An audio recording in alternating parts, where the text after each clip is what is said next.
I have a friend who today travels around the country speaking and hosts multiple events a year, multiple mastermind events a year, multiple public conferences every year.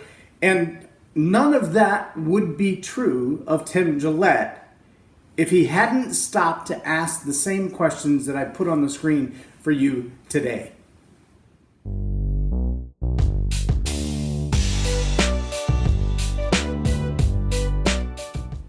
I'm Loren Norris with Leading Leaders Podcast, and I want you to understand the same way it was true in my life, the same way it was true in Tim's life, it is true in everybody's life, in every human existence. There is absolutely nothing manifested in your life today, or that will manifest tomorrow or next week, or that has manifested at any other time in your life. There is no moment of reality, no experience, no relationship, no career, no opportunity, no failure that has come about in your life lest first there was a cause. Let that sink in for a moment and then ask yourself the question, what was the cause? How did this happen? When did it happen? Who did it? Where was I when this began in my life? Why did I let this go on unchecked? Now, the truth may be there are things manifesting in your life that you look at and go, I like this. I like this relationship I'm in. I love this new level of success. I love these people who are engaged and involved in my life. I want them there. That's a good thing for me. Understand, though, those things didn't happen without cause either.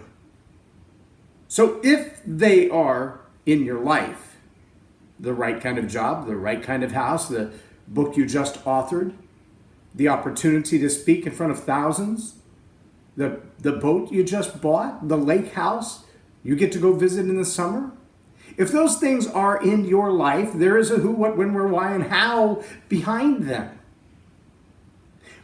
But the challenge with a lot of people is they want to resist the responsibility for the negative things and take credit for the positivity. They want to abandon the negativity and only accept the positivity, and it doesn't work that way.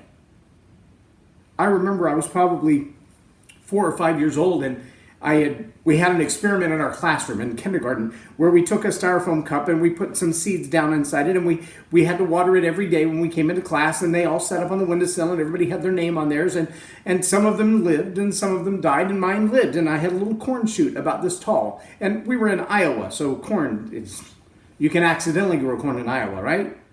Kind of.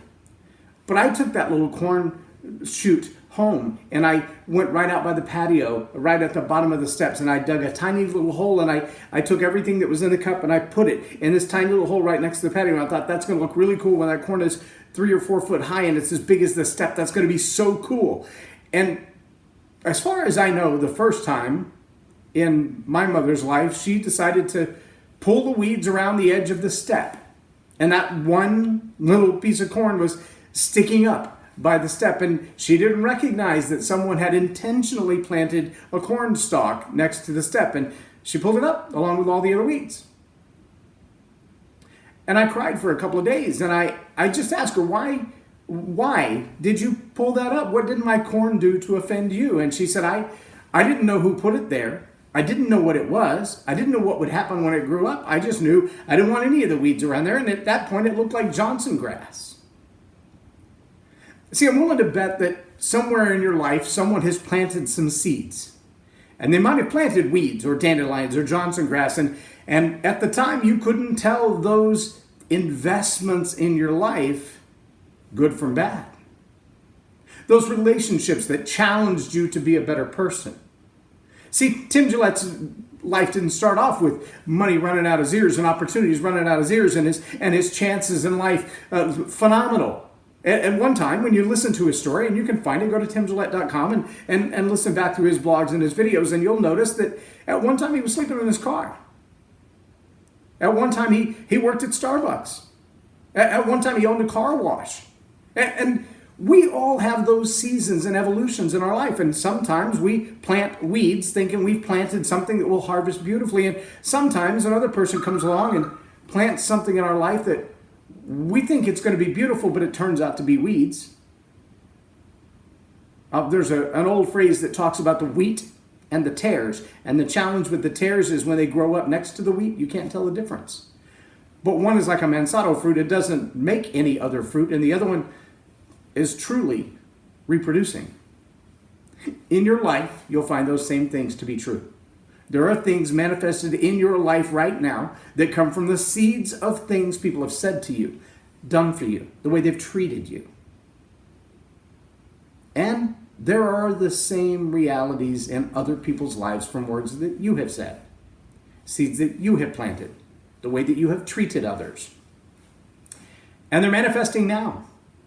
But understand, absolutely nothing is manifested in your life without a cause, without that seed first being there.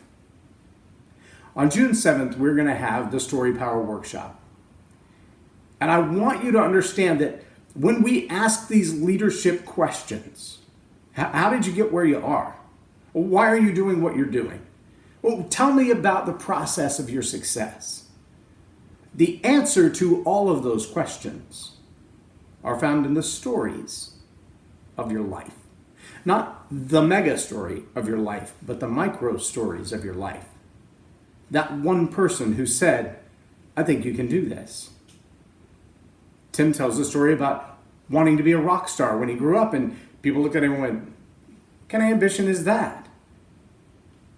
But it was really not about being on stage necessarily as a guitar player, but it was about being free to live my life the way I want to. See, that's a story that has a manifested ending. We all have stories in our life. I've talked about the science fair project that won first place in physics and first place overall in the science fair when I was in high school. And before I could get out of the parking lot, a radio interviewer told me there's no way it will ever work, because if it worked, you would disprove certain laws of physics that have already been established. I threw the project away. I never pursued it, not one iota. But it wasn't until decades later that I learned that, you know what? What we once thought about flight, the helicopter violates, and so does the bumblebee. Think about that. Have you planted seeds in someone's life that will manifest in the end of their dreams? Are you telling stories right now when you look in the mirror that will manifest themselves in broken hearts in your own life, in your own relationships? Trust me, nothing is manifesting in your life right now that didn't start from a seed. And the chances are really strong that seed was a story. June 7th, you should be in the workshop so that you can learn to manage those seeds, those stories, those micro stories through the rest of your life. Go to jlorennorris.com, click on the button that says join the June 7th workshop, and be a part of the Story Power Workshop. You still have time to get in. There are a few seats left. We would love you to be a part of it. I do have a business sponsor, a real estate agent named Dina Carper Dutton, who has purchased a block of seats for this event for the sole purpose of giving them away. We are looking for some scholarship candidates who are involved in nonprofits and charity organizations who have a story to tell that can change and save other people's lives. If you think you may be one of those candidates, I'd love you to apply. You can do that by sending me a private message or an email from the website. I'm Loren Norris with Leading Leaders Podcast for Tell It Like It Is TV. Have a blessed day.